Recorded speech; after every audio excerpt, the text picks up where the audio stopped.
अस्सलाम वालेकुम friends. Drama serial माँ नहीं सास हूँ मैं कि आने वाले एपिसोड में हमें एक नया ट्विस्ट देखने को मिलेगा और वो शाइस्ता बेगम जो उरूज को सलमान की बीवी और अपनी बहू होने की वजह से बहुत मोहब्बत करती थी, अब उरूज की जानी दुश्मन बन जाएगी और उरूज को ठिकाने लगाने की प्लानिंग करेगी।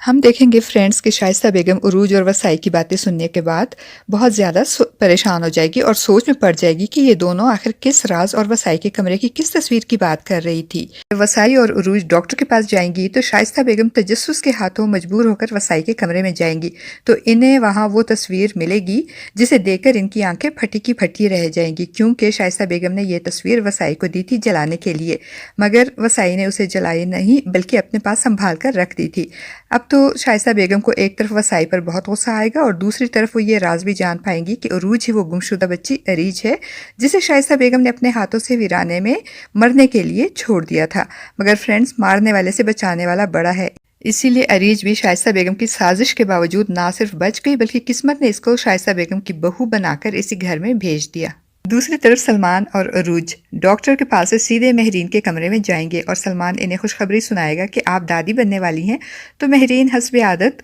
तंज के कुछ जुमले उरूज के बारे में कहेगी और उरूज महरीन की सब बातें सुनकर मुस्कुराएगी, क्योंकि उसे जब से पता चला है कि महरीन ही इसकी सगी माँ है तब से उसे महरीन की कोई बात बुरी नहीं लगती। और शाइस्ता बेगम बड़ी बेचैनी से अपने शौहर इदरीस साहब की वापसी का इंतजार करेंगी और इनके आते ही इन्हें सारी बात बता देगी, जिसे सुनकर वो शॉक भी हो जाएंगे और बेयकीनी से पूछेंगे कि तुम्हारे कहने का मतलब ये है कि ये जो अपनी उरूज है सलमान की बीवी, ये महरीन की बेटी अरीज है? तुम इतने वसूख से ये बात कैसे कर सकती हो? क्या सबूत है तुम्हारे पास इस बात का? तो शाइस्ता बेगम इन्हें बताएगी कि मैंने अपने कानों से अरूज और वसाई की बातें सुनी और फिर वसाई के कमरे में जाकर वो पुरानी तस्वीर भी देखी है जिसे मैंने उसे जलाने को दी थी, मगर वसाई ने वो तस्वीर जलाई नहीं बल्कि अपने पास रख ली थी। अब तो इदरीस साहब भी परेशान हो जाएंगे और शाइस्ता बेगम से कहेंगे कि अब जबकि अरीज जिंदा है और ये अरूज ही अरीज है तो इस तरह तो सारी प्रॉपर्टी, जायदाद और बिजनेस की मालकन ये अरूज ही होगी, जिसपे शाइस्ता बेगम कहेंगी कि इस तरह तो सलमान के साथ साथ हम भी इस अरूज के मोहताज हो जाएंगे। और इदरीस साहब, जिनको उरूज का बिजनेस में इंटरफेयर करना बिल्कुल भी पसंद नहीं था, वो कहेंगे कि हाँ,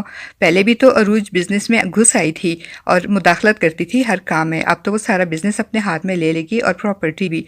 और ये बातें सुनकर अब तो शाइस्ता बेगम इदरीस साहब के साथ मिलकर उरूज को रास्ते से हटाने की प्लानिंग करेगी और इदरीस साहब से कहेगी कि इदरीस, अब इस उरूज के बुरे दिन शुरू हो गए हैं, अब मैं इससे सलमान की ज़िंदगी और इस घर से बाहर निकाल दूंगी। शाइस्ता बेगम की बातें सुनकर इदरीस साहब घबरा कर कहेंगे कि शाइस्ता बेगम, जो भी करना सोच समझ कर करना, जिस पे शाइस्ता बेगम कहेंगी कि मैं इतनी भी बेवकूफ़ नहीं हूँ कि पकड़ी जाऊँ। तो इदरीस साहब कहेंगे कि अगर उरूज को कुछ भी हुआ तो सलमान तो आसमान और ज़मीन एक कर देगा उरूज के कातिल को पकड़ने के लिए। और इदरीस साहब शाइस्ता बेगम को इस खतरनाक इरादे से बाज रखने की हर मुमकिन कोशिश करेंगे, मगर शाइस्ता बेगम के अंदर की हासिद और बदनीयत साजिशी औरत अब इदरीस साहब की कोई बात नहीं सुनेगी और उरूज को ठिकाने लगाकर ही दम लेगी। फ्रेंड्स, आपको क्या लगता है कि शाइस्ता बेगम इस बार उरूज को मारने में कामयाब हो जाएगी? अपनी राय का इजहार कमेंट बॉक्स में ज़रूर कीजिएगा।